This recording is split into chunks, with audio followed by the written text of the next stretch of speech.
We have 1983's Thor the Conqueror coming to us from Full Moon and their Grindhouse line. We'll say this much, a lot of times these Grindhouse films, they look kind of iffy. I guess iffy is the right word for it.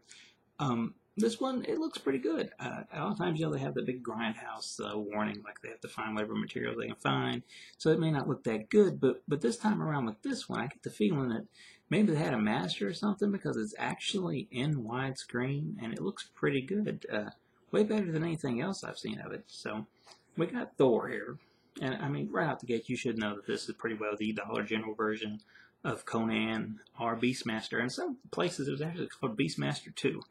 But nonetheless, we witness him being born at the start of it, and these people come and they attack his parents, and even as a baby, he takes an arrow. Spoiler alert, I guess. He takes an arrow.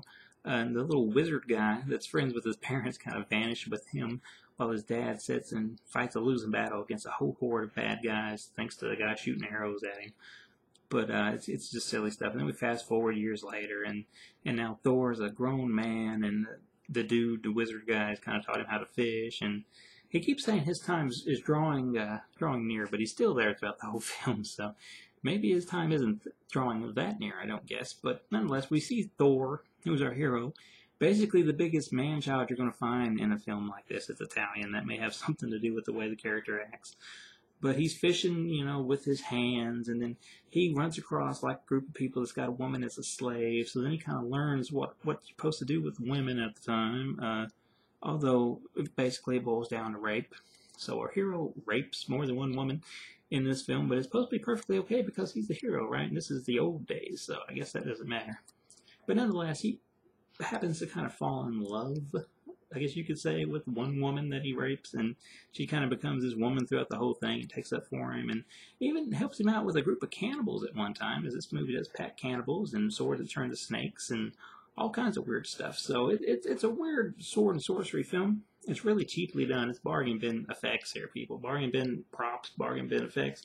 The whole film looks like it was shot on maybe like a 2 or 3, I don't know, mile radius from each other. Like it's like, okay, well here's where the rocks are, so let's shoot this scene. And here's a big grassy spot over here, so let's shoot this scene.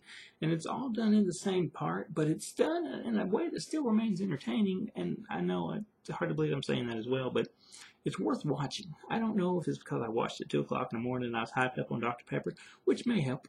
But I watched this and I liked it. And of course, I'm a big fan of sword and sorcery films, so that may be one reason why I liked it. It is very cheap. It doesn't make a whole lot of sense. There's a lot more unintentional funny moments in this than you're going to find in most comedies, but it's still, it's what it is. It's good enough, and it's probably cheap. You can probably find this at Dollar General for like $3, actually. And it has the Charles Band Grindhouse intro that they all have, and it has the Grindhouse featurette thing, which is like a sizzle reel that plays for everything. But that's Thor the Conqueror. I don't think it ever got a sequel, but it is what it is, and it's pretty fun, even if it is cheesy and technically bad. It's still a good bad, if that is such a thing.